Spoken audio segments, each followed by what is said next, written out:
Betnovate सी cream क्या है, Betnovate सी cream के अंदर कौन कौन से कंपोनेंट्स हैं और वो कैसे आपको मददगार है, आपको वो कब नहीं लेनी है, कौन सा सही समय है उसको लगाने का और कैसे उसे लगाना चाहिए, आज इस वीडियो में हम इसी बारे में बात करने वाले हैं। जब बेटनोवेट सी क्रीम के बारे में बात करते हैं तो हमें उसके अंदर दो मेजर कंपोनेंट्स मिलते हैं।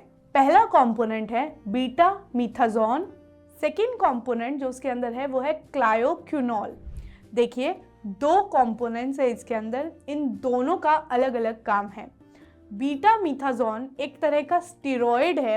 इस स्टेरॉयड का क्या काम होता है कि अगर आपके शरीर में कहीं पर भी सूजन आ गई है, आपके शरीर में कहीं से भी इचिंग, जलन या फिर कोई भी तरह से खुजली हो रही है या फिर वो गर्म हो गया है, लाल पड़ गया है, ऐसा कुछ भी अगर हो रहा है, ऐसे टाइम पर उस सूजन को कम करने का काम, उस सूजन के अंदर जो आपको दर्द हो रहा है उसे कम करने का काम, साथ में इचिंग को कम करने का काम और साथ में जो जलन आपको हो रही है या एबनॉर्मल सेंसेशंस आपको जो आ रही हैं उसको कम करने का काम क्या होता है, बीटा मीथाजोन का होता है। एक टाइप का पोटेंट स्टेरॉयड है, मतलब इसके अंदर कम से कम डाला जाता है ये, और ये एक तरह से ऐसे काम करता है कि आपके शरीर में जो आपके सेल्स हैं, जो आपकी बॉडी की इम्यूनिटी है, वो क्या कर रही है, इन्फेक्शन को बाहर भगाने का ट्राई कर रही है। उसके लिए ही आपको दर्द हो रहा है, सूजन हो रही है, जलन हो रही है, इचिंग हो रही है। ये रिएक्शन है बॉडी का, किसके लिए, कुछ भी बैक्टीरिया हो गया, वायरस हो गया या फंगस या फिर कोई प्रोटोजोआ, इन सब से आपको बचाने के लिए जो बॉडी रिएक्शन देती है वो थोड़ा इन्फ्लामेशन के तौर पर देती है, मतलब सूजन के तरह से। अब ये क्रीम जब आप लगाते हैं तो ये सूजन आपका वो कम कर देता है, तो आपको लक्षण जो है वो कम हो जाते हैं। सेकेंड कंपोनेंट जो इसके अंदर है वो है क्लायोक्विनोल। क्लायोक्विनोल का बहुत महत्वपूर्ण काम है। वो क्या करती है, आप कभी भी देखते हैं ना बेटनोवेट के साथ सी लगा होता है, क्यों? क्योंकि क्लायोक्विनोल जो है बहुत इंपॉर्टेंट पार्ट प्ले करता है। कैसे? ये एक एंटी बैक्टीरियल और साथ में एंटी फंगल की तरह से काम करता है।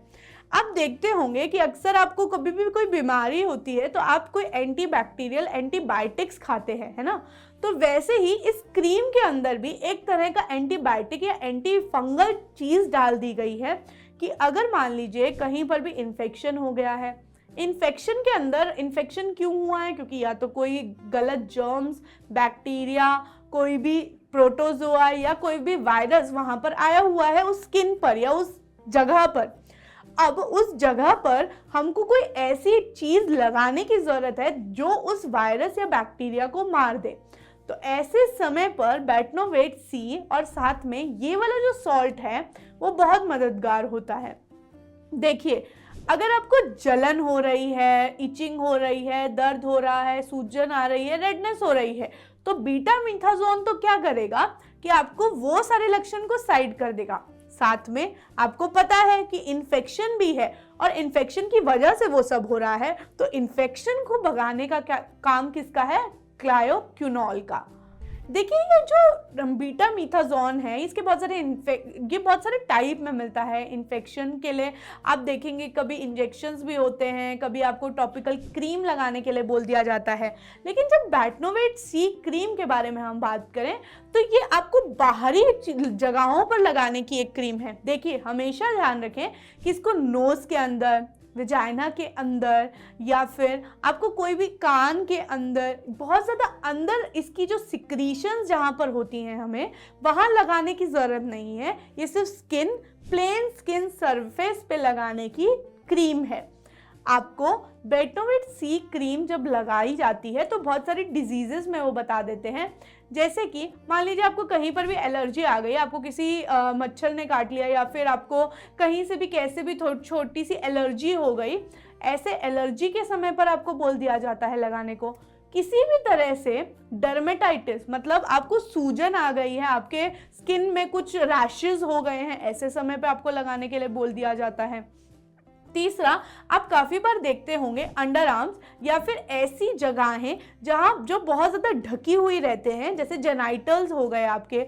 कभी कभी हम लोग क्या करते हैं कि बहुत ज़्यादा नहाने के बाद अच्छे से सफाई नहीं करते हैं, या बहुत दिनों तक अगर नहाए नहीं है, या फिर गीलापन ज़्यादा होने की वजह से कुछ जगहों पर बहुत ज़्यादा फंगल इन्फेक्शन होने के चांसेस बढ़ जाते हैं। ऐसे समय पर बहुत ज़्यादा इचिंग मतलब बहुत ज़्यादा खुजली का दिक्कत महसूस होता है। अगर आपको अंडर आर्म्स रैशेस हो गए हैं, या फिर आपको जेनाइटेलिया पे रैशेस हो गए हैं बाहर की तरफ पे, या कुछ लोग जो थोड़े हेल्दी होते हैं उनको थाइस पर रैशेस हो जाते हैं, क्योंकि फ्रिक्शन की वजह से, या बहुत लंबे समय तक आपको कोई भी इन्फेक्शन हो गया है स्किन रिलेटेड और वो ठीक नहीं हो रहा है, ऐसे कोई भी टाइम पर आप बेटनोवेट सी क्रीम लगा सकते हैं। ये अच्छी है, ये आपको आपके जो दिक्कत है उससे प्रिवेंट करती है। अब देखिए, बात ये आती है कि इसका सही तरह से इसका उपयोग कैसे करें।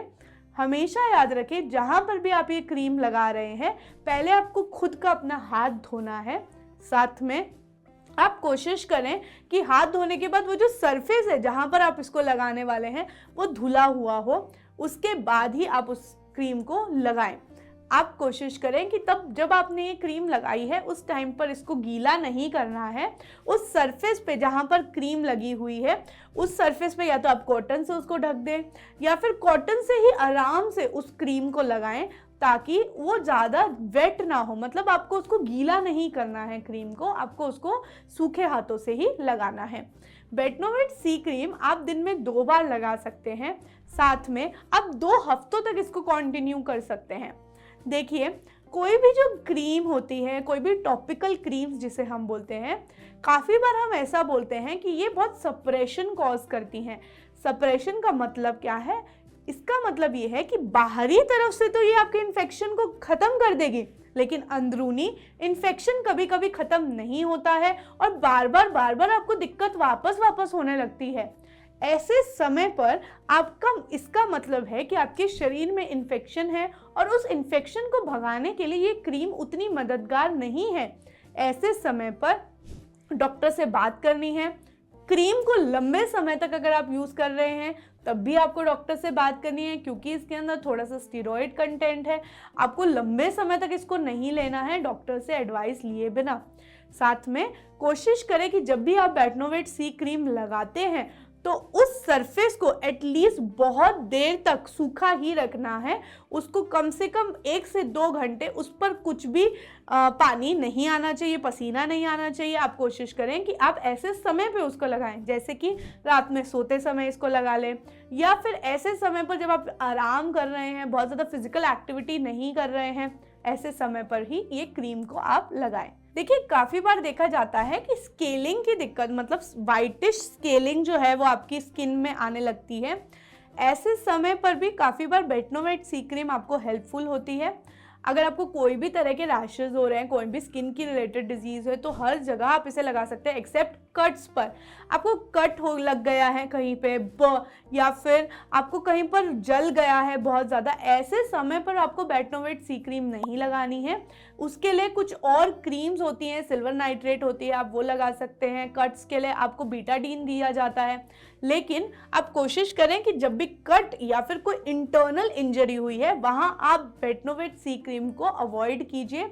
आप सिर्फ और सिर्फ ऐसी चीज़ों में ही बेटनोवेट सी का इस्तेमाल करें जहाँ पर आपको खुजली, जलन, इचिंग या फिर आपको रेडनेस महसूस हो रही है। अगर आपको हेल्थ रिलेटेड टॉपिक्स में इंटरेस्ट है और आपको नई चीज़ें जानने में इंटरेस्ट है हेल्थ रिलेटेड, तो आप चैनल को सब्सक्राइब कर सकते हैं और नए वीडियोस देख सकते हैं। धन्यवाद।